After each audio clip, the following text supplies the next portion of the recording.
Okay, so before we get into the what of reactive streams, right? We'll first talk about why we need reactive streams. Like, why was there a need that arose for this new paradigm of programming to come into being?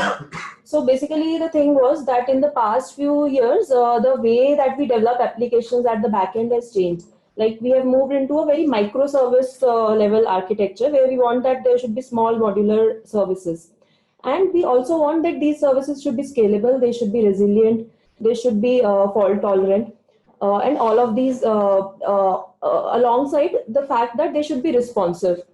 So if there's a user request, then how much is the user request? Like if I'm scrolling on a Twitter feed, as I'm scrolling, I'm getting more responses coming, right? Similarly, your microservices also need to understand that if there's a microservice that is producing a lot of response, that can overwhelm a slow consumer, right? So that is basically the main idea, that we need systems that can react to such changes dynamically. Like dynamically, if the production rate of rate versus the consumption rate changes, then your systems have to be reactive to be able to react to that changes. Otherwise, those systems will fail, right? so so basically that is what I'm saying over here, that the recently we are moving towards microservices based architecture, which need to be resilient, scalable, available, and responsive. And if they're not designed correctly, there could be huge performance issues. So for example, the likes of Netflix, right? So if somebody like a Netflix, they have multiple microservices based architecture. There's one microservice which is producing a lot of data, and the downstream microservices are not able to consume. Then there will be a failure there. So this becomes especially important because nowadays we are having large amounts of data that we are dealing with. So people for the likes of Netflix, Amazon, they all came together and they decided that we need this new paradigm that will help us deal with such sort of amount of data, right? So basically, you need to start thinking of data in terms of streams. There's a huge flow of data streams that is happening, and how you react to that. Fair enough. Yeah, so what we're saying is it helps us to deal with infinite sequences of data. And rather than waiting for the entire data set to arrive, consumers can start consuming data as it arrives, which means optimal processing in terms of time and space. So you don't have to get all the data at once. It could overwhelm the user, as well as on the other side, if you can start consuming data as it arrives, that is good for you. So there was this reactive manifesto that was developed, which was like a common agreement between these few organizations that decided that this is what reactive prescribes, that this is all four main properties that a reactive system should always have. So it should be responsive in terms of how much, as I gave the example, like if I'm a user who's scrolling, I'm being given that much data. Or if it's a microservice, then it understands that only as much data as can be consumed has to be provided. It should be scalable in terms of if there is the demand increases, then at runtime as is my entire architecture able to scale dynamically. Then there is resilience, which is like fault tolerance. Like if my one microservice is failing, it does not mean that the entire system comes down. Can I just isolate that error, and my rest of the system still continues to work as it is while I figure out how I can bring up that microservice back again. Last and the most important one is the message driven architecture. So this is where your event driven sort of comes into play. Like that your reactive system should be message driven, so that they could be asynchronous. Sorry. Oh, what's So they are all supposed to be asynchronous and highly loosely coupled, which is provided to you by being message driven or event driven. Okay, so that is your reactive manifesto. So an important change that occurs when you are moving from your regular style of coding to your reactive style of coding is the change in mindset from an imperative style of coding to a declarative. Now, what do we mean by imperative versus declarative? Imperative is like I am giving a command. I am telling you what you have to do. And how to do it. Yeah, how could be part of it. But primarily I am commanding you that what is that you have to do something. Whereas declarative में I am just publishing ये हो गया. अब तुमको जिसको जो करना है वो करो. Okay, so for example, here I'm saying, let's say if I'm Forex application and I were to write a imperative style, I would say if the application state is approved, then shipping service dot ship Forex card. So one of my microservices which is aware of the application state, let's say Forex orchestrator or something that knows about the state, that is imperatively commanding the shipping service that you have to ship the Forex card. On the other hand, in the declarative style, what I'll say is my Forex orchestrator will just publish an event that application is approved. Now it doesn't care who is doing what after that. And if my shipping service is supposed to ship a Forex card, it is going to subscribe to that event and then it will automatically process it. What that means is it's very decoupled now. If today it's shipping service, tomorrow I might think, no, it is not shipping service, it is inventory service that needs to react. Or maybe multiple of them need to react. So the subscriber is going to decide whether he wants to react or not. Yeah. So subscriber first of all, to whether he wants to subscribe also or not, right? So that is the difference between imperative to declarative programming mindset. So that is clear, right? So let's move on to the next one. So now reactive stream. So once the reactive manifesto came into play, there were multiple sort of specifications that came up. So one is your reactive extensions, which is your RX Java, RxJS, all of those. Whereas what we are going to deal with in our current project is Reactor, which is a library, which is an implementation of the reactive streams specification. So a specification is nothing but a protocol, or basically a set of interfaces that they will tell you which you need to implement. And if you implement that, then you are sort of subscribing, agreeing to the reactive manifesto. Okay, so now reactive streams, it's a specification that standardizes the exchange of stream data across an asynchronous boundary. Okay, so always we are going to talk about stream of data over here.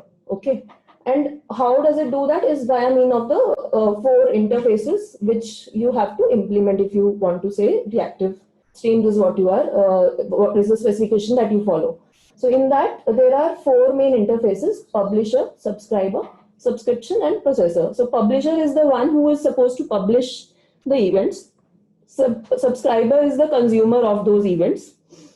And then there's an important object, which is the subscription object, which helps you to actually be able to control how much data is being received by the subscriber. Like I mentioned that a publisher could overwhelm the subscriber with an excessive amount of data. But how can it control? That is via means of a subscription object. Like the subscriber can say, I want to end the subscription. Or he could even say, I want to request 1 event at a time or only 10 events at a time. So that is done by means of the subscription. The last one is not so important. I think we might not use it. But just for your knowledge, it's something in between of the publisher and the subscriber if there is some data processing that needs to be done. So in that case, you might need a processor. I have not really come across many uses of that. Maybe if he knows of, not really, right? Yeah, so that one you can sort of ignore for the time being. So in reactive streams, right, there are 2 main sort of concepts that you should know, okay? So which are like underpinning in the reactive streams. So first is your asynchronous processing, and I think by now most of us are aware of what asynchronous programming is. It's basically just the ability to execute tasks without having to depend whether a previous task is already finished or not, right? So let's say I could either return a promise in a Java or an equivalent in the UI, right? We all know of the asynchronous paradigm where you do not need to block a current UI thread or an IO thread.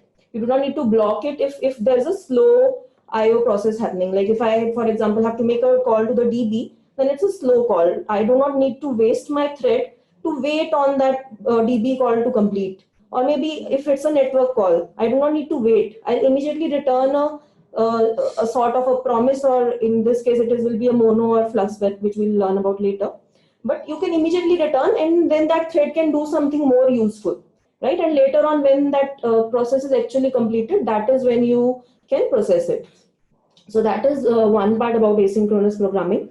And the second thing is that when we talk about publishers and subscribers, right? So although individually your publisher can also generate events in a synchronous blocking way, and even your subscribers can be consuming them in a synchronous blocking way, but your publishing is happening asynchronously. So if I were to relate it a little bit to our event driven system, for example, I could say कि मैं जब वो previous वाला example लूँ अगर again कि application state approve हो गया, मैंने ये publish कर दिया Kafka पे, ठीक है? तो वो मैंने publish करते वक्त मैंने synchronous blocking call भी मारी हो सकती है. But then when it is being picked up by the shipping service and it is starting to consume it and do what it needs to, that is a asynchronously happening, right? You are not instantly उसको तुमने वहीं पे force नहीं किया कि shipping service अभी के अभी ये call कर, complete कर API call और मुझे response they.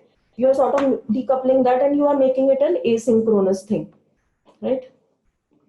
How can the consumer can be synchronous? Consumer can also be synchronous. So like if you have published, let's say, multiple applications on the Kafka bus, for example, तो वो अगर 10 events publish हुए तो वो एक एक करके उनको process कर सकता है. So in that way, it is synchronous. It is not कि उसने एक शुरू किया और return कर दिया. It can synchronously do. It could be asynchronous also. What reactive streams is just telling you कि publisher and subscriber individually can be synchronous or asynchronous, but the important part is कि जो बीच का चीज है, publishing is happening, that is asynchronous, right?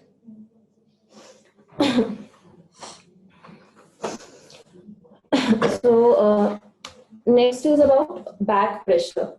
Now back pressure is a very important concept, and which is sort of a new concept. Asynchronous still to an extent some of us must have worked with, but back pressure is something new, which is purely it comes into being after reactive was introduced. So back pressure, so as I was talking to you about the ability of the subscriber to be able to control how much the producer is publishing to it, right? How does it control that?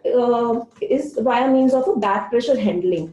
So why do we call it a back pressure? First of all, because it's in the opposite direction. So on a natural or day-to-day way, if I would say, then usually it will be कि जो producer है उसके ऊपर pressure होगा कि consumer बार-बार से events मांग रहा है.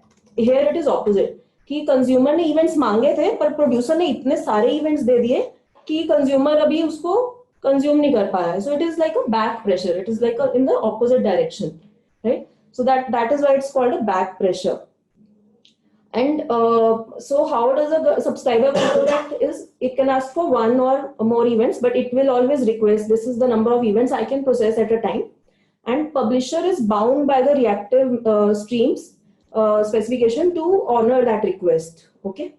And if there are additional events that the publisher is producing, then there are multiple strategies out. Either the publisher can start buffering those additional events, or in some cases, if we do not care about so many events, then you can even drop those events, right? So that depends on case-to-case basis. For us, mostly we are not going to drop. This is more of a scenario like, you are dealing with, like, say, IoT or sensors sort of data, जहाँ पे इतना सारा data produce हो रहा है, but you don't care about every single event. So in those cases or some other cases, you could drop this thing also. But ये back pressure concept, is it getting cleared or थोड़ा consumer driven, no? Yeah. Yes. So consumer will tell the publisher ki how many events it should publish, right?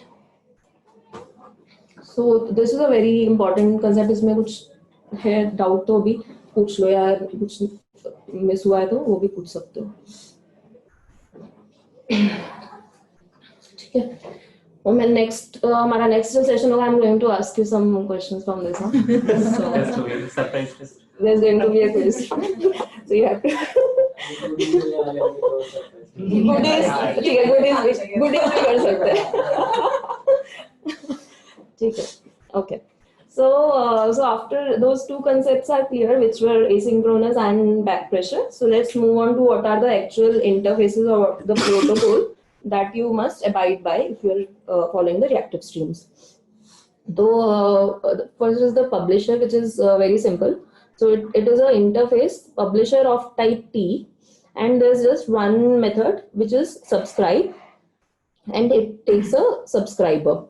And that subscriber also again has to be a something which extends T, right? So publisher जो भी publish कर रहा है उसी के subscriber उसी type का होगा या फिर उसका child type के events को consume कर सकता है. Okay, so this is just saying like let's say if I have a Fibonacci publisher, if I need to subscribe to that, I'll say Fibonacci publisher dot subscribe, and I will pass in my subscriber over there.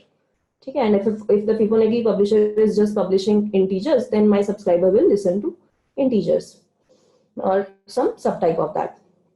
Now, although it just has one method, but actually your reactive manifesto tells you that the publisher must do 4 of these things. So basically, it should first publish a subscription event. Okay. Second, it should publish one or actually 0 or more data events of the type T. Then it should publish a completion event, like whenever the जितने भी let's say अगर Fibonacci generator था और उसमें मैंने बोला था कि it is publishing 50 Fibonacci numbers, then it should be publishing 50 data events, and then it should publish one completion event कि हो गया. And lastly, if there was any error in between, then that should also be published by the publisher. Okay. So, and not to forget that a publisher is bound to honor the back pressure. Okay. So, interface-wise, yes, it is only this much. But then this is also mentioned that you have to honor all of these. So, अगर तुम ऐसे बोलो ना कि okay, let me write my own publisher. And it should just work for reactive streams. So that is not the case. You cannot just extend this publisher interface and it will not be enough, because additionally they are mentioning these few things as well. And to verify whether you are actually agreeing to the reactive streams ka specification, they have provided a verification, publisher verification. तो आप उसको जब run करोगे तो आपको समझ में आएगा वो ये सब चीजें भी चेक करता है. Which is why we don't build our own publishers usually. We use something like a reactor जो एक implementation देता है मुझे flux and mono के form में, right? So we'll come to that. But अभी के लिए just remember that it's not just this interface, it's also these 5 things actually. So 4 types of events, and also always honoring the back pressure. So वो जो syntax है subscriber dollar super T, so it means it can take a super type नहीं, मतलब अगर समझ dog है तो animal चलेगा और सब type नहीं चलेगा, right? I think you mentioned something whose super is T. something T का child. तो extend क्या होता है? T का child तो extend में आता है, super में extend होता है, मतलब उसका बाप होना चाहिए वो. अगर dog है तो animal चलेगा. ठीक है. Maybe I said opposite on that. We know exactly ऐसा क्यों है कि मतलब because वो उसी के लिए सपोर्ट कराने के लिए for intervariance and covariance वाला concept जो होता है. नहीं, covariance वगैरह तो Kotlin specific हो गया ना. This is even Java or any language that you are saying कि मैं reactive streams support कर रही हूँ. You have to adhere to this thing. नहीं, covariance and वो तो general language का specification, that is not related to any Kotlin on. I think वो थोड़ा covariance वाला part ठीक है. थोड़ा अलग है. मेरा सिर्फ question ये है, why can a subscriber have a type which is super to T? से मेरा वो question है. वो specifications है इनका. मेरा बस एक curiosity question है. Nothing. नहीं, I think I'm not very sure on that. We can check on why that they have kept it this way. We can continue. Yeah. Okay. So this is your subscriber. So एक simple सा इधर diagram है. So let us assume कि ये जो axis है, this is your time axis. So time 0 से लेके infinity तक जा रहा है. तो सबसे पहला event is your subscription event. then there are 0 or more data events, and then finally either there would be a completion event in the success case or there could be a error event. Okay. Now in the interface of subscriber, what we are saying is there are 4 main methods that you need to implement. So first is on subscribe. There you will be given the subscription object. Okay. And this again you use for your back pressure, because using subscription only you will control the back pressure, which we'll see in a moment also. Then next is your on next. यहाँ पे आपको हर जो data event publish होता है, you receive it in this particular method. On error, if there was any error, then you will receive the error over here. And then on complete is your regular completion. Okay, so this is straightforward. And again, I think the same thing here also applies, that if you would just decide to build a subscriber of your own, it will not be ideally adhering to all of the things which the Reactor Manifesto says. So again, you use something like a Reactor and they will provide you a base subscriber or some callbacks mechanism by which you can have a subscriber. So next comes your subscription object. So now this is the guy which helps you control the back pressure, right? And how that is because it gives you 2 methods. One is request long of n, which means कि I can tell इतने events मुझे एक बारी में भेज. And the second is your cancel, ठीक है? Which is like at any point in time, if the subscriber feels I don't want any more events, then it can just say subscription.cancel, and then the subscription end. And after that, no more publisher should not send any more events to the subscriber. Only the ones which had already been requested for उतने मिलेंगे, but उसके बाद से नई और कोई event नहीं आएगी. ठीक है? So yeah, subscriber is what provides the necessary control flow for back pressure, so that fast publishers don't overwhelm a slow subscriber. And in case if a subscriber wants an infinite flow of events, it can request with long.max value. तो अगर वैसा कर दिया तो infinite events आएंगे उसको. Okay, so next is your reactor. So reactor, it's basically an implementation for the reactive stream specification. So far we just had the interfaces which told you what your publisher, subscriber and subscription should look like. But this is an actual implementation of the same. So there are 2 main libraries that we will be dealing with. One is the reactor core and the other is the reactor test. There are a few others also, but mainly we'll be dealing with these. So reactor core has the main APIs that we should be dealing with. So now reactor के 3 important properties याद रखने वाले हैं. It is concurrency agnostic. So that means all executions are thread safe. And as a developer, what it means to us is that on a day-to-day basis, I don't have to worry about writing threads ka code, right? So I don't have to worry about, so behind the scenes, reactor is of course creating multiple threads or whatever it needs to, so that it can provide us the asynchronous behavior or how the data stream is handled. Behind the scenes, it is doing all of that for you, but you don't have to worry about it. So you don't no longer need to write a thread related code कि भाई मैं runnable implement करूँ और मैं 2 threads चलाऊँ ताकि मेरी parallel execution हो. You don't need to worry about all of that. Does it also handle maximum number of threads wala case or all of that? Do we have to worry about it? No, you don't have to worry about those cases. In just a very 1 or 2 cases in the processor wala tha, wahan pe you but processors we are anyways not using, so you don't need to bother about that. So for the most part, reactor will take care of these things for us. So it helps you think of the data transformations as if building a pipeline. So while you are doing your transformation, right, like तुम filter करोगे, तुम transform करोगे, map करोगे, flat map करोगे, तुम वो सब operations जब apply कर रहे हो तो तुमको सिर्फ उसको as data dealing सोचना है. तुमको ये नहीं सोचना है कि यहाँ पे मैं parallel क्या करूँ, मैं asynchronous क्या करूँ. You don't need to worry about that, right? Lastly, it is a push-pull system. So basically your publisher is pushing events and your subscriber is pulling events. But why we are saying it's a push-pull system is that in case if the subscriber is slow and the publisher is fast, then the subscriber will control how much it needs to pull. On the other hand, if it's the other way around कि भाई subscriber fast है and publisher slow है, then that can just work like it should be. And so data flow is dynamic over here because you can control it by means of back pressure, and depending on real-time production, your consumption, real-time production and consumption rate के हिसाब से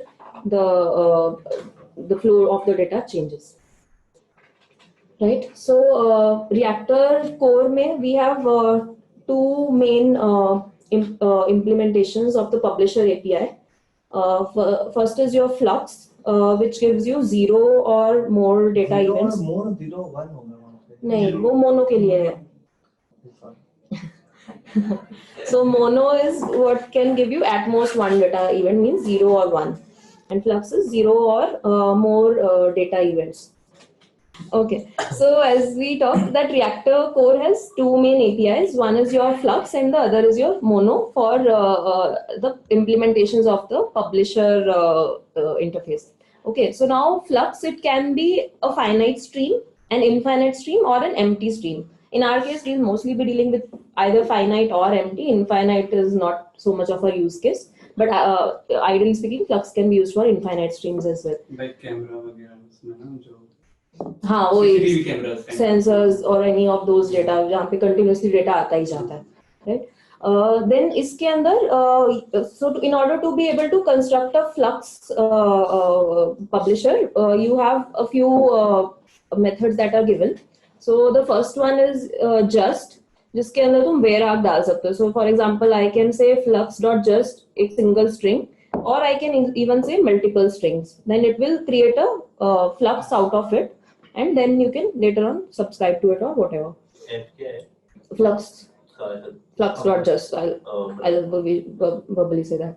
Flux.just. हाँ वो समझा, मतलब वो interface ऐसा कुछ देता है या डॉट जस्ट ऐसा method? It's a method. So just is a static method. Static method हाँ. just to create a flux. हाँ, just to create a flux. These are static methods. Then अंदर देते वो streams के नाम है क्या? मतलब वो that could be anything. I mean, you could have strings, you could have objects, you could have anything. Any sort of data you could put there. Okay. Then second one is from source. Okay, and yeah, so both just and from are to construct finite streams and not infinite streams. Okay. So from source is a word I'm just using, but from के बदले में आपका either from array होगा, from iterable होगा या from stream होगा. So basically तुमने उसको एक array pass कर दिया, and then it will construct a stream out of it. Or you can give a iterable, or you can just give a stream directly. So it will create a flux out of that and give you. Then there are some utility methods that you can use sometimes, like flux.empty, .error. empty में मतलब कुछ भी नहीं मिलेगा तुमको. Error में एक error generate करना है तो never is never going to give anything. I don't know why that is there. Yeah. And then there is a from, where you can give another publisher, right? So you already have a publisher and you want to create a flux stream out of it. Okay. इसका कोई example है क्या from वाले का? अपनी इसमें तो नहीं है. नहीं है ना वो. Basically, generating flux is also master data service में use किया हुआ. Just for the database calls, Yes. basically multiple records we wanted to fetch. There we have used flux. Yeah. Yeah. So yeah, actually most of the times you will not be creating your own streams unless you know usually test वगैरह में करोगे, क्योंकि ideally या तो तुम्हारा किसी DB से आ रहा होगा, तो DB के अंदर तुम्हारे वो reactive drivers रहेंगे, MongoDB का driver रहेगा, वो तुमको flux बना के देगा, या फिर तुम एक API कॉल कर रहे होगे और उधर से response से तुमको मिल रहा होगा. ऐसा कम ही होगा कि तुम खुद से flux create कर रहे हो. But just to begin with, you just must know कि क्या क्या exist करता है flux पे. Right? It's going to be acting as a producer for anything. Yeah, not really, right? Like why it would be so even though it's coming from DB, then we are a producer, but then वो directly तुमको code में नहीं लिखना है कि flux.create. तुम्हारा DB से तुमने एक multiple rows consume किए तो वो automatically तुम उसको flux में दोगे. So Reactive Mongo repository returns you the flux rate. हाँ. Basically, find all अगर तुम करते हो तो it returns you the flux. Exactly. So Yeah. so you don't need to create any flux. Yeah. So we don't, हमको खुद से नहीं create करना है, right? So either your DB से you'll get or you'll get it from another. Another one is defer. This is used in the code actually. So defer is basically I want to execute a piece of code only when it is subscribed to. So there could be a few operations जो मुझे immediately perform नहीं करके I want to defer it to a later time. So when it will be actually subscribed, that is when that piece of code gets executed. So next comes generate and create. So these are two methods. ये थोड़े से complicated हैं, but I will not want you to bother too much about it because as we said, we are mostly not going to deal with it so much. So, but just for sake of knowledge, I'll tell you. So generate is an API to generate flux stream. इसके अंदर क्या होता है? तुम एक initial seed state दे सकते हो, and then there is a method. So ये a callback method which has a state and a sink, and then what you are supposed to do is sync.next. So this is the way you will next करके you can pass on the next state there, and then you have to calculate the next state and return the next state. Optionally you can also provide a terminal function which is like your completion. तो ये completion हो रहा है यहाँ पे, ये यहाँ पे initial state है, and then ये बीच में मैंने बोला कि मेरा every next step पे क्या होगा, next state कैसे calculate होगा. But don't worry about it so much. Yeah, I think synchronous sync also, have we used it anywhere? No, na. So I think we can skip it. It is so basically जब तुम generate function use करते हो तो वो तुमको sync देता है, and sync के help से you sync.next करके you are publishing the next events every time, and even if you want to raise an error वो भी तुम sync.error करके करोगे, even if you want to raise a completion वो तुम उसके थ्रू करोगे, but अगर तुम generate function use कर रहे हो तब. Generate can we say is an example of infinite, मतलब ऊपर वाले finite है, generate can keep on generating. हाँ, you can keep on generating. Actually, you are right. You could infinitely generate a sequence here. तो मतलब तुम्हारा एक function बन जाएगा, like लोग बनाते रहेंगे. हाँ, और फिर उसमें से I can take how many I want. And until and unless you provide a terminating state. Yeah. So yeah, then there's the create function, and then I think minute.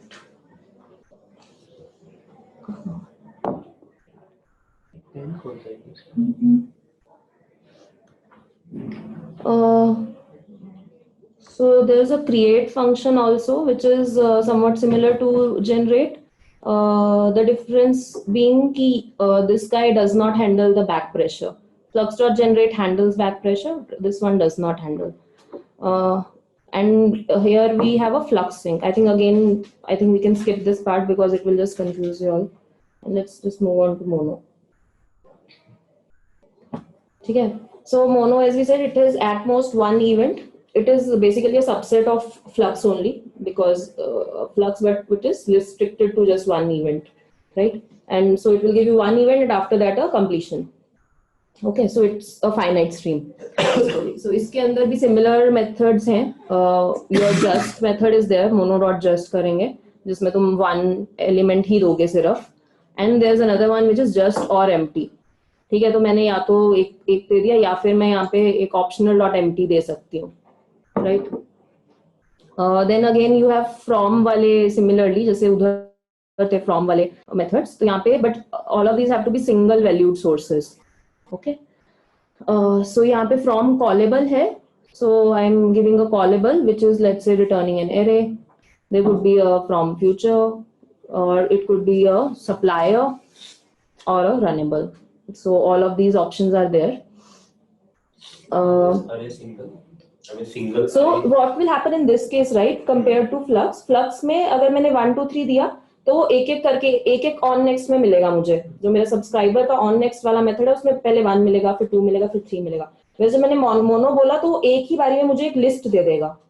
That way it becomes a single thing, right? So it's just one array essentially, right? Yeah. So ये सब क्या है? Future supplier. So again, just like previously we had flux के लिए from array, from iterable and from stream, you have from callable, like a method which will return you something. you could have a future over here.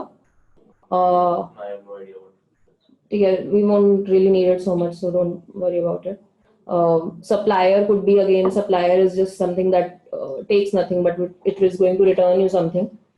Runnable is just like मैंने void returning method हो गया, system.out.println कर दिया, let's say something that is not returning anything but just running to completion, right? So then there are again similar utility methods, mono.empty, .error, .never, and from wala similarly, which is your whatever is the another publisher that you can use. तो तुम flux भी दे सकते हो इसको, but the thing that will happen is कि ये पहला event सिर्फ यूज करेगा, उसके बाद सब ड्रॉप कर देगा, राइट? सो आइडियली अगर तुम्हें एक मोनो बनाना है, यूजुअल थिंग वुड बी कि तुम फ्लक्स को पहले एक लिस्ट में एरे में कन्वर्ट कर दोगे और फिर वो एरे को तुम मोनो में पास करोगे, सो दैट तुम्हारे लिस्ट के फॉर्म में तुम्हें सारे इवेंट्स मिल जाएंगे. ऐसा तो बहुत रेयर होगा कि तुम सिर्फ फर्स्ट इवेंट ले दो और फिर बाकी सब ड्रॉप कर दो, right? Then defer, as we previously also had, कि mono.defer कर दिया, उसके अंदर जो भी कोड रहेगा वो सिर्फ तब एग्जीक्यूट होगा जब सब्सक्राइब होगा. Then it similarly has a create method and a monosync. Monosync also doesn't have a back pressure, similar to the flux sync. But yeah, we'll not go into the details of that. So can we say कि अगर flux है तो flux में on completion पे पता चलता है कि ये अभी finite था और खत्म हो गया. हाँ. वैसे whereas mono में भी complete completion का event आता है. हाँ, but एक आ गया तो publish वो on completion event फाइल कर देगा because हाँ, एक के बाद वो completion event करेगा. तो मोनो में भी one data event, 0 और 1 data event, then a completion event. अगर error है तो error. मेरा क्वेश्चन इसमें से आया था कि आपने बोला कि फ्लक्स में से पूरा डेटा निकाल लो, तुम मैं रुकूंगा कब तक मुझे कंप्लीशन इवेंट नहीं आता. हाँ. उसके बाद I know that there is nothing more, convert into a list and then put it, give it to Mono as a complete list, right? So flux में you don't need to, flux जब तक तुम्हारे पास है तुम उसको subscribe नहीं कर रहे हो ना, तुमने बिना सब्सक्राइब किए तुमने वो फ्लक्स मोनो को दे दिया. अगर तुम उसको ऑलरेडी सब्सक्राइब कर चुके हो तो वो it's no more a flux, then you have already consumed the stream, right? You can only, so ये तुमने बोला ना कि फ्लक्स में मैं ऑन नेक्स्ट पे जाऊंगा, फिर जब वो कंप्लीशन आएगा तब मैं उसको लिस्ट में कन्वर्ट करूंगा. No, it is still going to be a stream only. While it is a stream, you are going to say a to list to it, and whenever that flux is subscribed to later on by, जब मैंने उसको to list करके mono किया, mono को जिसने subscribe किया ना, जब वो सब्सक्रिप्शन रन होगा, that is when this पूरा chain will be running. So it is, so remember that even these streams are always they are lazy by default. फिर वो ब्लॉकिंग नहीं हुआ क्या कि मोनो को जब तभी मिलेगा जब तक फ्लक्स, मतलब अगर ये सब डिस्कस हम लोग बाद में भी कर सकते हैं.